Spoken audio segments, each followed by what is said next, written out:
I just wanted to talk a little bit about bentonite clay. I want to explain what it is, how to use it, what benefits it can have for your hair, how to mix it, how often you can use it or how often you should use it, and figure out if it's something worth incorporating into your routine. Okay, so bentonite clay is kind of like a magnet. So it acts on a very molecular or ionic level. I'm not going to pretend like I'm a chemist, but from everything I did during my research, it's kind of like cleaning the floor with a magnet. So you can clean the floor if you use a magnet and there's coins on the floor. Magnet is going to attract the coins. But you still need to go back and sweep them off the floor. And the same thing, if you try to just drag a mop across a bunch of coins on the floor, the mop's not really going to get it. You need the magnet to kind of get in there and detox. And the type of buildup that I think it works best on is like mineral buildup. If you have hard water, I have hard water and I can see mineral deposits on pretty much every appliance I own and around the faucet, so I know exactly what mineral buildup looks like. And I feel like these clay masks help to remove that mineral buildup and leave your hair feeling a little bit softer. So that's why you might use bentonite clay. So it's not going to remove like product buildup. That's pretty much what shampoo is for, but it can remove any I can't remember if it's possible because like I said, I'm not even gonna play like I'm a chemist, but it acts on charges.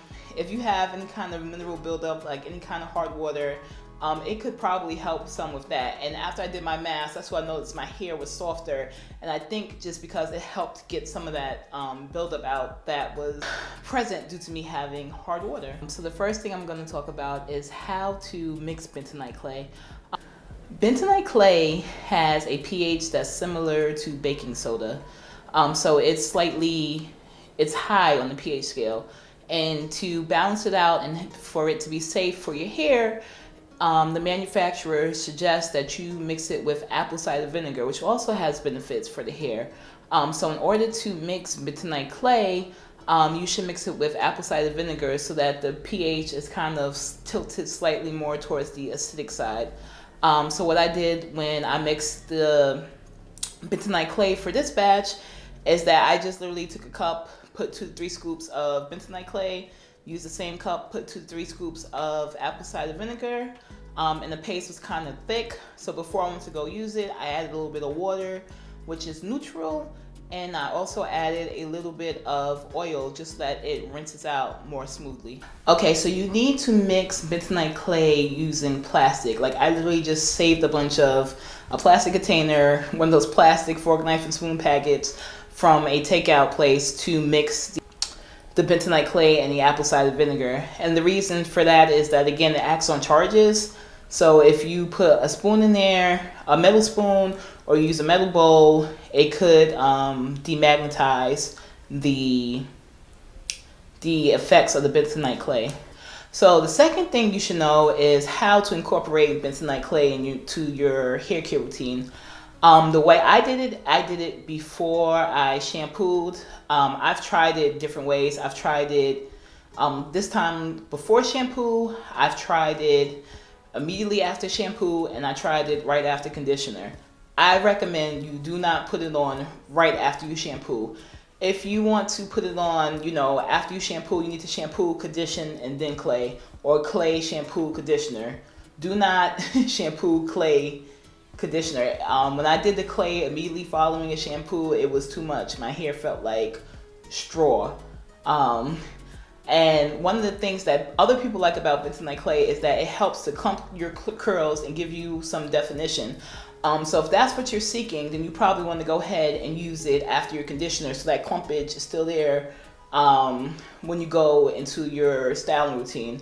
So it depends on what your goals are with the bentonite clay. For me, I've been wearing my hair stretched lately, so I didn't really mind if I lost some of the definition as I was shampooing my hair. But again, there's no rule that you have to follow, but me personally, I would not use it immediately following a shampoo. It sounds like a good idea because you're like, I'm cleaning my hair and then I'm going to put the clay mask on there and detox further, but it did not work out for me at all. I will never use the bentonite clay right after a shampoo. Like I said, either before the shampoo or right after the conditioner. So that's my second tip about using bentonite clay. Okay, so the third thing you should know about bentonite clay is how often you should use it or can use it. I'm going to, just because it's time consuming and messy, I'm not going to use it every wash day. I'm going to use it about once a month. Like I said, I'm going to see what the long-term effects of using it once a month, if it has any, positive benefits for my hair. So I'm going to do that for the next like 3 months or so, because I know I'm going to be working from home for like 3 months, so I can probably like squeeze it in. But I'm only going to do it once a month. But to be honest, from everything I've read and researched and just the way it made my hair feel afterwards, you could honestly use it every wash day, like once a week if you really wanted to. So that's how I plan to use bentonite clay and how I recommend to use it. The fourth thing you should know is that this is one of the few DIYs that I actually recommend that everybody try, just because, like I said, I've never heard anybody say it damaged their hair. It may like not do amazing things for you, might not be worth the time and effort, but it's inexpensive, 2 ingredients, and commercially made clay masks are super expensive. Like $20 for a jar of clay mask I have paid in the past. And I don't know, like the one I tried recently was like in a bottle. It was super thick and like hard to squeeze out. So just for the price, and it's just as messy as it is if you make it at home. So just for like the price of one that's prepared versus the price of one that's made at home, I feel like this is one of those things you can make safely at home.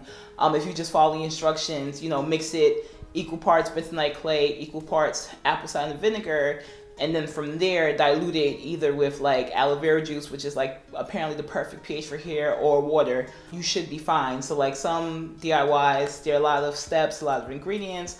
This one doesn't have to be. Like, you can add a lot of other things to bentonite clay. So yeah, it's definitely worth a try. So that's my fourth tip about bentonite clay. Like it's worth trying. It's not terribly expensive. Like I think the jar I got was like $7, and that's cheaper than some of the natural hair care products I buy that I only get a few uses out of. So leave a comment down below and let me know if you actually tried bentonite clay, or if you plan on trying bentonite clay or any type of clay wash in your natural hair routine. That was like a little bit of the Black Friday shopping I actually did was to pick up some Razul clay and some, I think it was green clay. So I'm gonna try clay mask using those two after I'm done with the bentonite clay, just to see what the differences are, and maybe try mixing some of them up.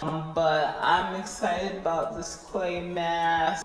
And if it continues to happen after I have to go back to commuting, we'll see. But right now, it's something that I can kind of squeeze in, and once a month, it's worth it to me. Thanks for watching, and I hope you found this video very helpful.